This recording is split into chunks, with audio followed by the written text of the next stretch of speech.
Hello, everyone, and thanks for joining us tonight. It was a dramatic moment for America when the jury in the George Zimmerman trial finally delivered a verdict, not guilty, adding fuel to a fire of racial tensions flaring across the country. But what was it like for the jurors themselves? Tonight, one woman comes forward to tell us what happened on the other side of those closed doors. ABC's Robin Roberts sat down for an exclusive interview with a woman who felt the weight of the world on her shoulders. We, the jury, find George Zimmerman not guilty.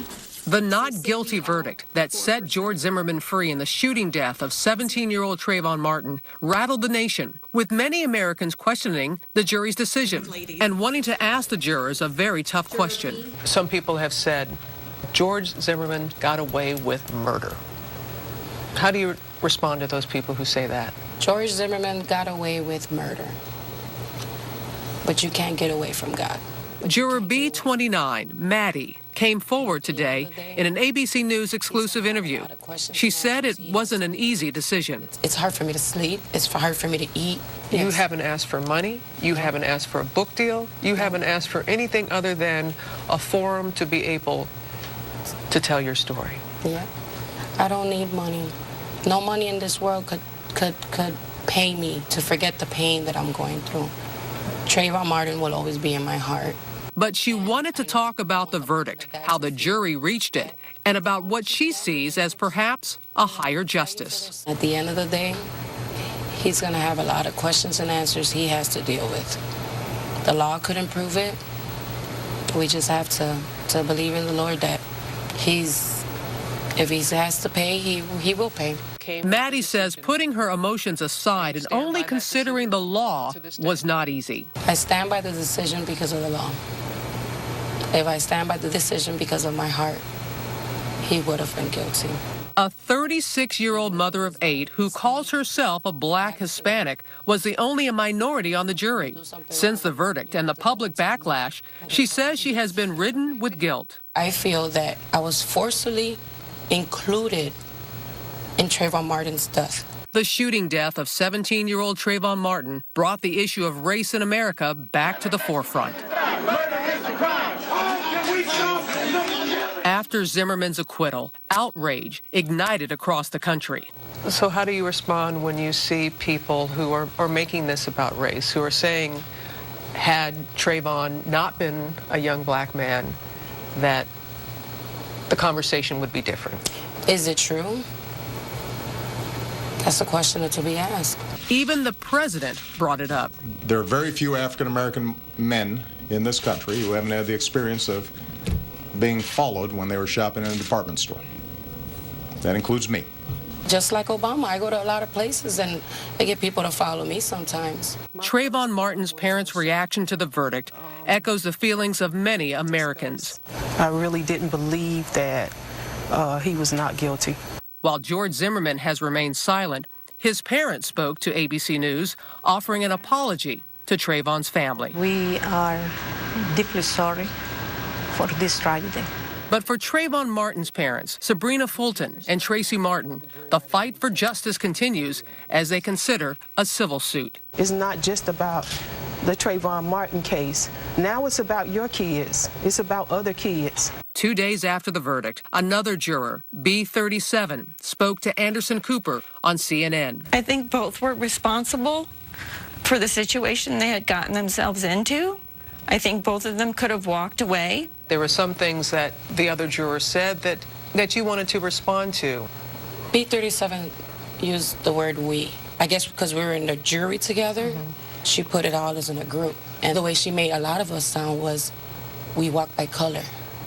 And that's not what I do. And that was something that a lot of people from the outside thought must have been the discussion in the deliberations about race, about color, but that wasn't the case? It was not the case. In their first vote, B37 told CNN 3 jurors wanted not guilty. 1 wanted murder, second degree, and 2 wanted manslaughter. What was your first vote? My first vote was second-degree murder. How did you go from, in 9 hours, from feeling he was guilty of second-degree murder to not guilty? In between that 9 hours, It was hard. A lot of us that wanted to find something bad, something that we could connect to the law, because for myself, he's guilty. Because the evidence shows he's guilty. He's guilty of? Killing Trayvon Martin. But as the law was read to me, if you have no proof that he killed them intentionally, you can't say he's guilty. What was going on in your mind, your heart? I was a juror that was going to give him the hung jury. Oh, I was. I fought to the end. Do you have regrets that you didn't? Kind of. I mean, I'm the only minority, and I felt like I let a lot of people down. This polarizing case began in a gated community in Sanford, Florida. On February 26, 2012, Martin was walking back to a house where he and his father were staying. He caught the attention of the self-appointed neighborhood watch captain, George Zimmerman, who called police. This guy looks like he's up to no good, or he's on drugs or something. They suggested he stay in his car. Are you following him? Yeah. Okay, we don't need you to do that. What happened next is in dispute, but there seems to be no question there was an altercation loud enough so that multiple neighbors called 911. At issue, who was the attacker? Oh my God, it's someone to be shot. Yes, the person is dead, laying on the grass. Zimmerman fired one gunshot and killed Trayvon Martin. Those 911 calls were believed to be crucial pieces of evidence. Whose voice did you think it was on the 911 call?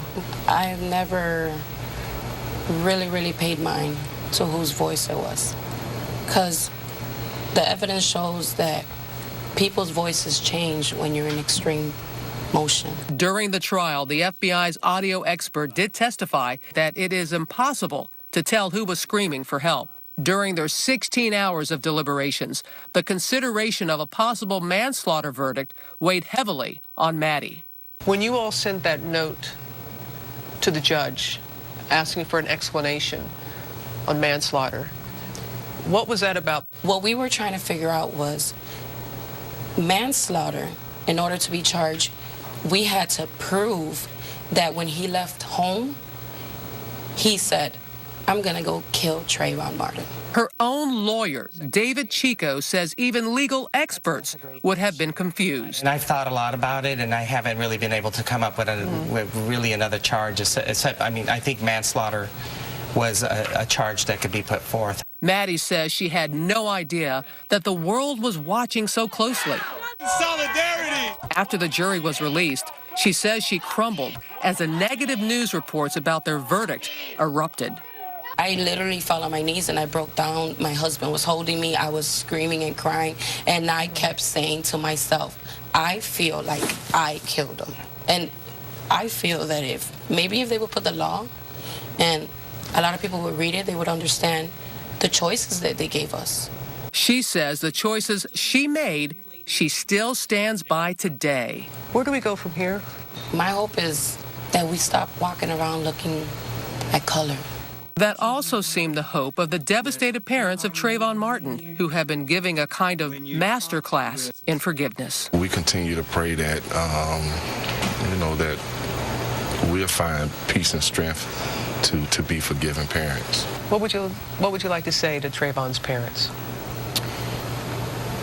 I would like to apologize because I feel like I let him down. I didn't know how much importance I was into this case because I never looked at color, and I still don't look at color. For Nightline, Robin Roberts, New York. Today, the mother of Trayvon Martin said in a statement that the interview you've just seen, quote, challenges our nation once again to do everything we can to make sure that this never happens to another child. There will be much more of Robin's interview with Juror B29 on Good Morning America tomorrow morning.